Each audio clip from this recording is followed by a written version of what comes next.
They just called me and said, "Yeah, speak to the homeowner." I said, "My head hurt." They said, "I'm sorry."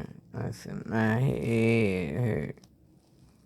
They said, "Oh, we can call back at another time."